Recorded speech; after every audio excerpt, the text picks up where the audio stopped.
మన కోసం మన వార్తలు అందిస్తున్న ఏటీఎం న్యూస్ కు స్వాగతం.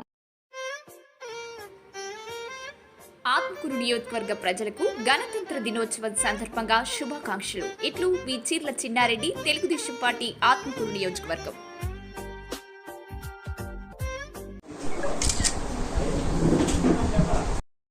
ఏఎస్పేట దర్గాలో భక్తులు అందించిన కానుకలు 2,60,00,000. ఏఎస్పేటలో దర్గా వర్క్స్ బోర్డు అధికారుల ఆధ్వర్యంలో నిర్వహించిన హుండీల లెక్కింపు ద్వారా 1,60,00,000 నగదు వచ్చినట్లు విలేకరుల సమావేశంలో తెలిపిన దర్గా ఈవో హుస్సేని. ఆంధ్రప్రదేశ్ రాష్ట్రంలో ప్రముఖ పుణ్యక్షేత్రమైన నెల్లూరు జిల్లా ఏఎస్పేటలో రహమతాబాద్ దర్గాగా పిలువబడే హజరత్ రాజా నయాబ్ రసూల్ అహ్మద్జన్ దర్గాలో హుండీలు లెక్కింపులో భక్తులు అందిస్తున్న కానుకల ద్వారా ఇప్పటివరకు దర్గా హుండీల లెక్కింపు చరిత్రలో లేని విధంగా భారీ నగదును నమోదు చేసుకుంది.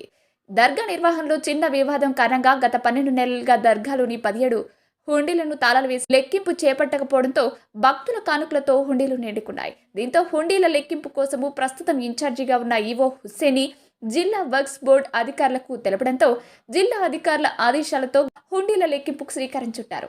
17 హుండీలకు గాను హుండీలు లెక్కించగా ఆశ్చర్యంగా 2,60,00,000 రూపాయలు నగదు భక్తుల కానుకల ద్వారా హుండీలలో లభించడంతో అధికారులు, స్థానిక ప్రజలు సైతం ఒక్కసారిగా విస్తుపోయారు.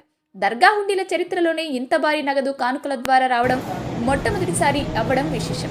ఇవి కాకుండా బంగారం, వెండి కూడా కానుకలుగా వచ్చాయి. వాటి లెక్క ఇంకా తెలపలేదు.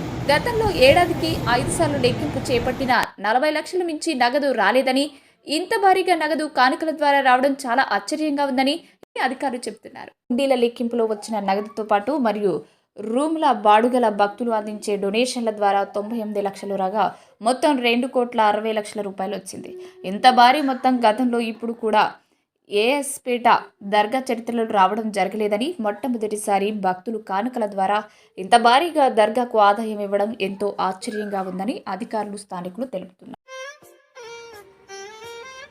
ఆత్మకూరు నియోజకవర్గ ప్రజలకు గణతంత్ర దినోత్సవం సందర్భంగా శుభాకాంక్షలు. ఇట్లు వి చీర్ల చిన్నారెడ్డి, తెలుగుదేశం పార్టీ, ఆత్మకూరు నియోజకవర్గం.